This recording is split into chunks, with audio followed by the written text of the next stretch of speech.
Good morning. How are you? Today, earlier this morning was kind of very, very cloudy, and I thought soon big rain is going to come. And also I thought maybe the winter is going to start soon. And every year, by the end of summer, we always say, I always promise to my children that, okay, this summer is gone. Next summer, I will surely take you to some outing or some vacation somewhere. And also this year also, I could not make that until now. And then when I see that, oh, this is going to have winter soon, then I was kind of feeling so sorry for my children. But anyway, now sun is up and it doesn't feel that way. Also, I really want to thank for the beautiful songs you sing today. It's kind of very, very amazing songs with beautiful lyrics. Almost tempting to give a sermon just based on those lyrics. That much deep songs. It's kind of really, really beautiful. Thank you so much. And even though I didn't have a big outing or vacation this time, but because my mother came, it was kind of our family within our home. Kids are very, very happy. And then also we could get some chances to visit some of our relatives we have nearby this area. So we spent some time with one of my cousin and her family. And it was really good to talk about the things we did while we were young. They are also kind of similar to my age. Then that kind of reminded a lot of things we did. And as part of that, while I was preparing my sermon also, one thing we used to have in our home came to my mind. How many of you had backyard chickens in your home? You raise chickens in home? Oh, few of us has. Ah, okay. And did you like that? Yes. And we had many chickens, not like a big chicken farm, but always we had, I think, 1 or 2 chicken coop. Then always they go around everywhere in our backyard. And also, whenever we need egg and meat, that's the source always. Kind of, when we need chicken, we don't really go out and buy, but we had that. And also, my mother was kind of very good. She always have almost every other month, we had probably around 15 to 20 baby chicks come out. And that's always, it needs some preparation. And I remembered, almost 21 days, this mother hen has to sit on top of those eggs in order for this egg to become mature and hatch the baby chicks. And as soon as these baby chicks come out, we know they make this nice little noise, and then we quickly go and check. Then say, oh, one baby chicken is there, and then within 1 day or 2, it all come out. It's really beautiful. But one thing is very, very tough with raising chicken. Do you know what is that? What's that? Anyone have any idea?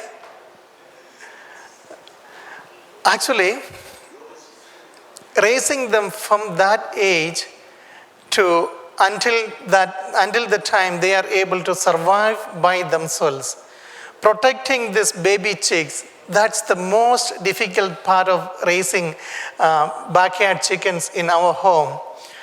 It looks so beautiful when it come out, and we all are so happy. But if we just let it roam around, within 2 days, all gone. Because there are so many different types of predators want to hunt them, want to take them away and eat. And especially one bird, I remember, it's probably some kind of eagle or maybe a hawk. It looked like almost kind of very small, thin pigeon. Looks very, very nice bird. I don't know the exact English name for that, but that one is so capable, I mean like almost like a very big shriveled hunter. It's almost like a shoot, almost like a bullet. It come to, we can't even see the way it come that fast. Then come to this baby chick and it's gone then. You can't find. And one time I got one of them back, even after they killed. Then I run behind that and throw stones, and somehow bird also got panic, and then somehow that dropped the baby chick, and then it took several days, I think weeks, to heal that baby chick. But it's always, when we have around 20 baby chicks come out of the eggs, usually if it is good, maybe around 12 to 15 survive. But sometimes we even have only 1 or 2 survive from among these 20 baby chicks. That bad is if we don't really spend our time. But one thing is very, very amazing is that as soon as these baby chicks come out, this mother hen knows that these kind of predators are going to come. So they have an idea about that. So they kind of train them too. I remember this mother hen makes a certain noise, then always suddenly within a second, this small chickens, they go and just hide themselves under a bush or sometimes under stones and things like that. It's really amazing to see that. And many times when we don't have school, we also stay with the chicken, and then if we feel that some birds are coming, and then we go and chase them away. The reason I thought of that was, like today we are starting our Sunday school. And why do we have this Sunday school? Why do we have our Sunday school, lead our children to go through that? Is it because we want to avoid them during the time we have sermon? No. We also want to protect our children. We really want to equip them so that when they go out, they will be able to survive. And today, probably you noticed today's Hunduk reading, and that's some amazing Hunduk reading Father given to us. True parents spoke to us. I didn't notice when did Father spoke this, given these words, but this is pretty amazing. It says, there are 3 things you should leave behind when you conclude your life on this earth. The first is the way of the principle. You must leave behind the phase that you led your life in the way of the principle, according to the will. The second is to leave good descendants on earth. The third is the education of your descendants to be good and effective for the sake of the world. These are 3 core responsibilities for all of us. This is what Father told us. True parents are still telling us these 3 things. These are the 3 major things we are supposed to do. And in fact, right now we are in the middle of a 3-day workshop. Like some of the participants are here as the third part of kind of leaving behind your descendants. And that is one way of doing that. And here, in fact, these are the responsibilities true parents given to all of us, each and every one of us. No matter how old we are, how young we are, each and every human being who met with true parents ask us to do this. And many times, we have a lot of different types of church activities here. And when you look into that detail, and also if you analyze why we are doing those activities, you can see that everything we do here in this church is one or in one way, it is supporting some of this purpose Father given to us. Either it may become to help us to become more principled in our life, or it may be a thing to help you to raise your children to become good children. Or it may be another way to raise your children as well as us to become responsible citizens so that we can contribute good to the world. We can make this world a better place. Everything we do is supporting these three things. But many times we don't really understand why we do certain things. We just say, okay, we have to go to Sunday service. Let's go to Sunday service. And sometimes we do special programs. Yesterday we had one Japanese brother came here, who walked across America, came here and shared his experience. And that was a kind of very, very quickly arranged program. We get to know about that Friday evening. Then we suddenly send an email and try to let everyone know. But I know people may have different programs also. So, but still we had around 70, probably 70 people came.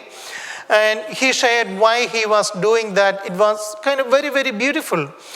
And so almost everything we do, I can't imagine any program we are doing not really supporting these goals we have as a community and as an individual. But one thing, but several times, because we don't fully understand, we don't fully participate in everything. One quick example.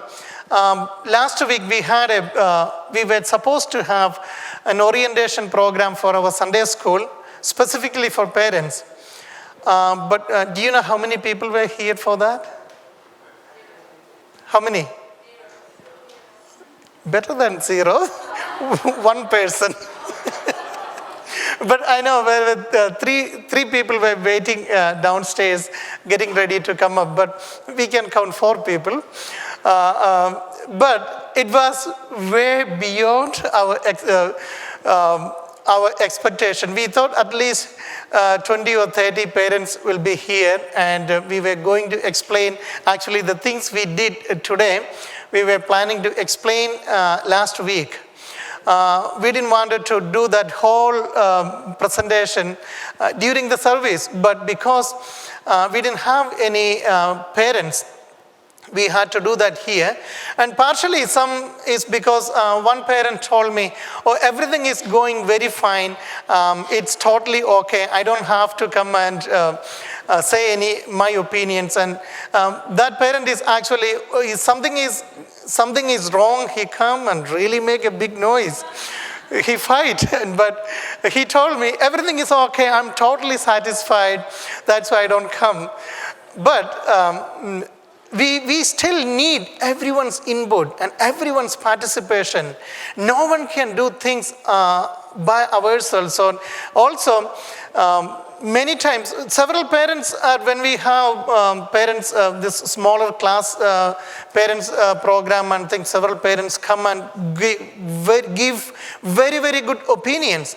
That's actually helping everyone, not only that parents' children, but also it's useful for the entire congregation. That's why we always encourage everyone's participation. Anyway, that's an example that sometimes we kind of expect that things will automatically okay, and we don't need to worry so much about that, but we need to work together. And anyway, today you saw that presentation, and probably you understand why we have to work together. And in this 100th reading, Father mentioned that we have these goals, then it is about how we can achieve those goals. Here it says that in order to achieve that, we have to have a tradition as a community and as a family. Then only we will be able to have a crystal clear character we will be able to make ourselves a crystal clear character. Only if we are able to make that and practice that in our life, then only we can see our children would see that and inherit that. Otherwise, there is no easy way. And here in our Sunday school and other activities we are doing, we are actually making that available. Here, when we go to regular school, it is not enough, enough to educate our children fully well. When we do all of our activities, our hope and expectation is that our children will become amazingly talented children, and they become responsible citizens of the world and contribute to the world. But with that hope, most of the time we send them to our usual schools outside, schools in the country. But most of the time, it doesn't happen because those schools are focused on just about the career or just about a profession, and probably they will be able to help us to find a great job for our children. But the way we see success for our children is a little bit different than just to find a job or just find a career or just become rich. Of course, we want to become rich. We want our children to find amazing careers and professions, but we want something more than that. We want our children to get blessed, get married, and create a beautiful family, and even to have a beautiful, wonderful lineage and continue that lineage forever. That usually doesn't happen just with the education they receive in the schools. And that's one reason we do have our Sunday school here and even our worship service and other traditions we have. And when we do that, one thing is so important, we have to always come together. And not only for children, our worship service is an education program for us. And for us, we are actually involved in the world. Even everything we receive, most of the time, whatever we hear from the radio or from TV, and even when we travel to somewhere, we listen from other people also, it's not always good. Sometimes it's kind of shockingly bad, very, very bad things we listen from the media and from other people. So we need to always try to come back, bring us back to our regular track, or the path we had intended, or path we are supposed to lead our life. We need a lot of practice of good things in our life. That's why we are doing all these kind of traditions. Then we will be able to leave behind things which we can look back and be proud of. Many times, I can assure you that most of the time bad things start as very, very small. We wouldn't even notice that. We wouldn't even able to notice when something bad start functioning in our life. I have an interesting experience after I came back from Korea. My almost 27 days of staying there actually not only gained many things, but also I lost almost 10 pounds there. I lost my weight. I like that also. And so I was all excited when I came back here. And the first week, in fact, there I was kind of really following that strict diet they have in Cheongbyeong. I tried not to eat anything except what they provide in the shitang, in the kitchen there. And I didn't have any snacks except I think 1 or 2 times some of the speakers give us some fruits and some things. Even that also I try to control. I didn't eat so much. That's why when I came back also, I was trying to follow just 3 meals and doesn't eat anything. So then every morning after my shower, I would check my weight, and every day I notice, wow, I'm great, something like that. I feel, yeah, I'm able to keep this habit. I'm able to control myself. I don't eat too much and something like that. Every morning I notice, little by little, I'm losing. Like sometimes it is 0.2 pounds, 0.3 pounds, but it was kind of getting better and better. One day, but during this time, several times I was invited for many barbecues and some parties at homes. And then I think it was that, what was that holiday we had? Labor Day. And that day, I went for I think 2 places I went, then I ate a lot. I felt like when I was saying just no to everyone, I feel like I'm trying to show off. So I felt other people are thinking that our members or families, they think, oh, why Pastor Manoj is not eating? He used to eat everything and now he is showing off. He attended Top Gun workshop and now he is kind of showing that he is Top Gun or something like this. So I didn't really wanted to feel that way, so I started eating. I ate a lot that day. Then next day, when I weigh myself, I noticed that I went up. It's so interesting. Within just one day, you can, like a flipping, like you can go up. Wow, I was kind of shocked. But still, I couldn't control that day. My mother also came, then we started eating a lot of Indian food. And even after I had dinner here, I purposely ate dinner around 6:30. Then when I went back home, I see a lot of great, nice, wonderful Indian food, which we usually don't make so much. And then I ate a lot. And then next day, after my shower, I'm coming out. Usually I keep that weighing machine in front of the way I come out. Then I almost going there. Then I turn around and went to other direction. Because I know that I'm over now. I'm gaining weight now. So even though I know that, I thought, oh, I don't want to wait today. So I skipped that. Then I think 5 or 6 days, or maybe a little bit more, almost 10 days, I did that. Then while I started preparing the sermon 3-4 days back, then I thought, okay, I have to really break this habit. Let me check that at least how I'm doing. Then 2-3 days back, after my shower, I weigh myself. I found I'm up almost 4 pounds. Amazingly, so quick to gain. And in those 28 days, even like it took so many days to lose and almost kind of starving kind of diet, many days. But gaining back is so quick. Oh my God, I was kind of really shocked.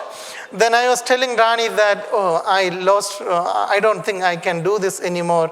I'm not feeling confident enough to control myself, things like that. But then again, I felt like this is the same way most of the time we are inheriting bad elements in our behavior also.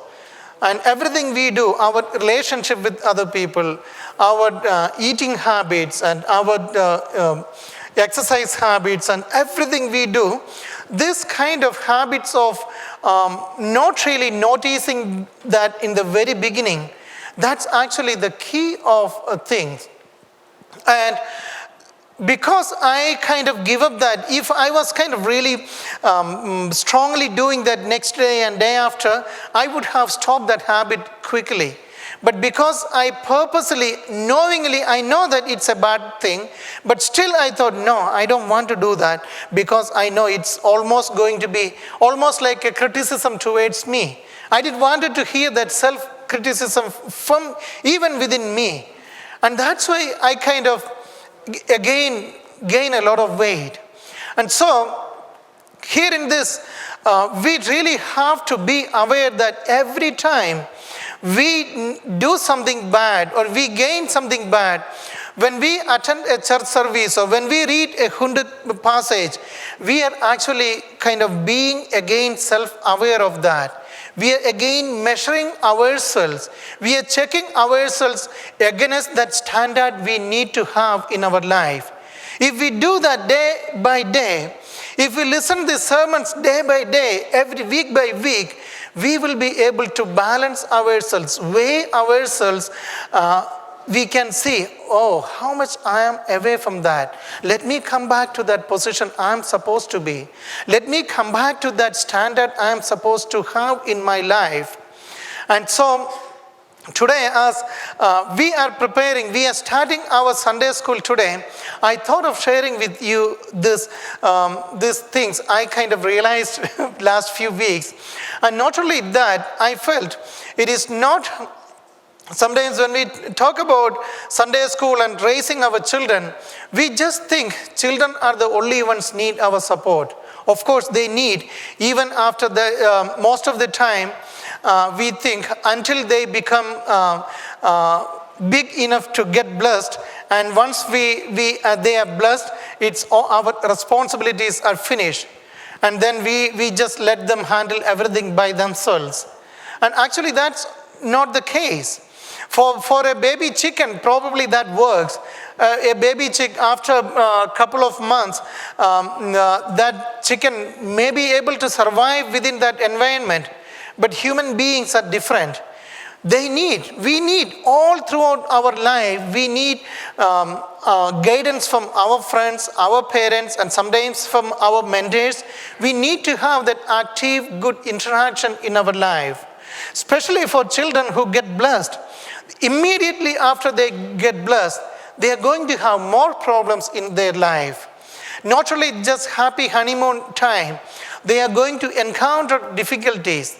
That time, we have to be with them always, almost like we are carrying our young kids and guide them. I remember several times, right after my blessing and started family life, we had sometimes little bit disagreements. And one day, I remember one day I'm coming from my room outside. Then my mother came and asked me, why you look unhappy? What is happening in between you?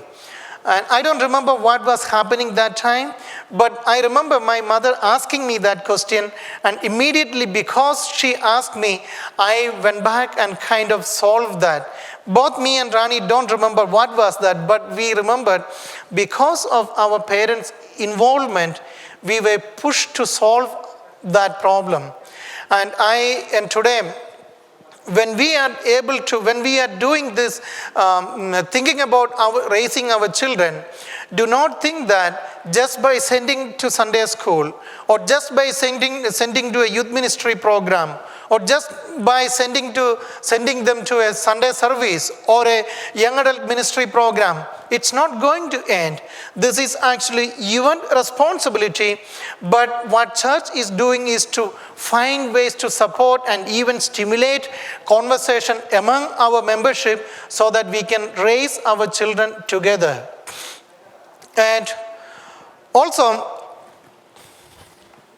this is even for elder members also. Several times we listen things, many even strange things we even hear.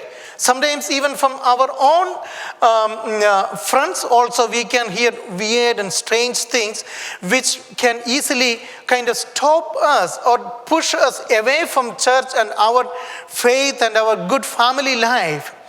And this is almost like when we hear that in the very beginning, almost feel like while I was measuring that 0.1%, I thought, oh, that's okay. The next one came, I kind of avoid that. I didn't do that. Then after a while, when it is kind of considerable amount of weight, I cannot lose when I just think in one day or two. It becomes that way when we listen a lot of junks and everything, bad stories and everything, then we are kind of slowly, without even realizing, we are going away from God and true parents. There are so many things within this community, within this world, trying to take us away. Satan is so powerful. Satan is even powerful than that bird, that eagle came down and just take away the bird, baby chick away. That many ways Satan is kind of spreading their hook, and with so many hooks he is spreading all over in order to take each and every one of you away, in order to take each and every one of us away. We are the hope of God. We are the hope of true parents. Without us, they cannot stand up. Without us, true parents cannot stand up. While today I was preparing this sermon and even hearing about that by and by song, I felt like a true parent sitting there and telling their stories and how they struggled and how they survived, and each and every story they shared with us while they were here with us. Isn't it? I'm sure many of you went and listened to true parents directly. And then we have those stories to share with our children. But this right now, it is not the only our stories are available. There are so many stories are there, and which is telling totally different sometimes, which is trying to take us away, not only us, our children away, and then finally Satan will be the happy person. And one by one, when we are away from true parents, Satan becomes happier and happier. And that is what happening so many times in this world. And imagine how many people true parents have touched in this world. Probably many, way beyond more than the number of Unification Church members or Unification movement, people who are part of Unification movement. Not everyone could stay. And not everyone continued to stay because at certain time point, because of bad stories or maybe personal difficulties, people had to leave. And every time one person leaves from true parents, Satan is blowing his trumpet. Satan being so happy.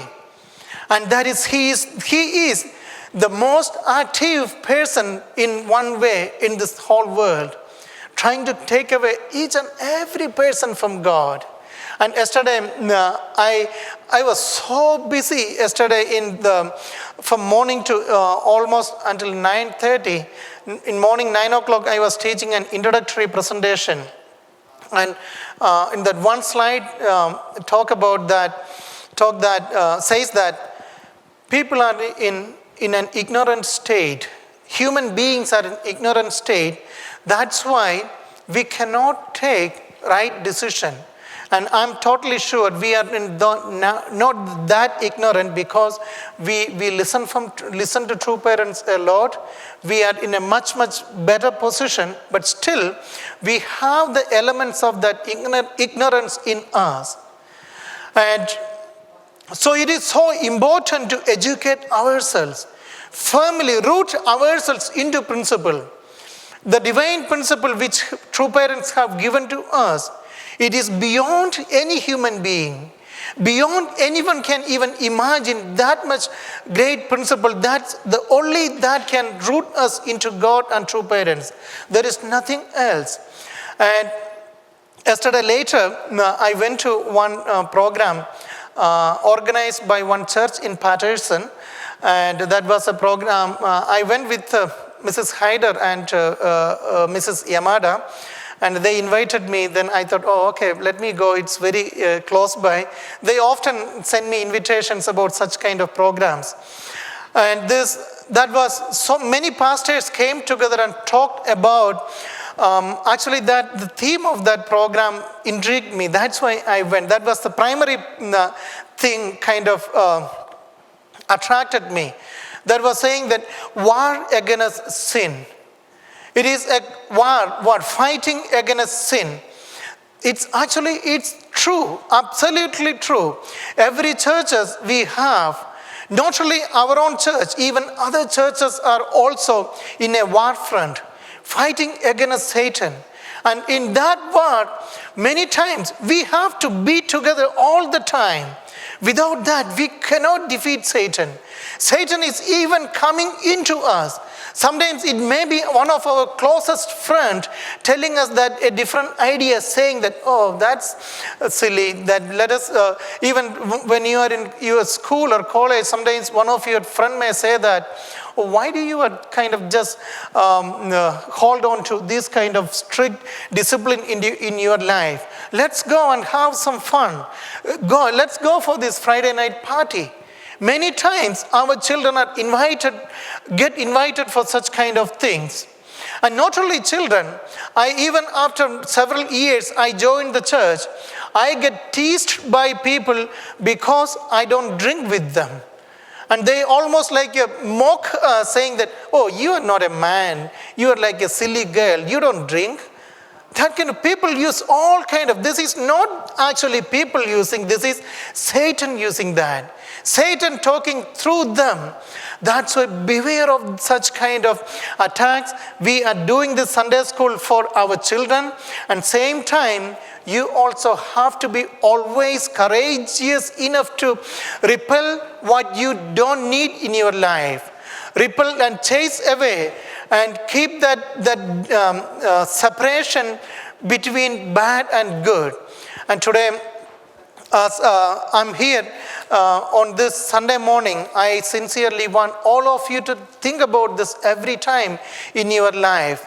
Never allow Satan to take any of us away. Never allow Satan to be active in our life so that we can completely become one body under God, one body under our heavenly parent and true parents, so that our heavenly parent and true parents can lead us towards eternity and bring each and every human being back to us one by one. Otherwise, if we are not really rooted in principle, God cannot have anything. God cannot work in this world. And I'm kind of really proud of all of you who are kind of really standing up for God and true parents. And let us keep doing that for God and true parents. And again, also I want to ask you, please pray for all these children who go to start Sunday school today.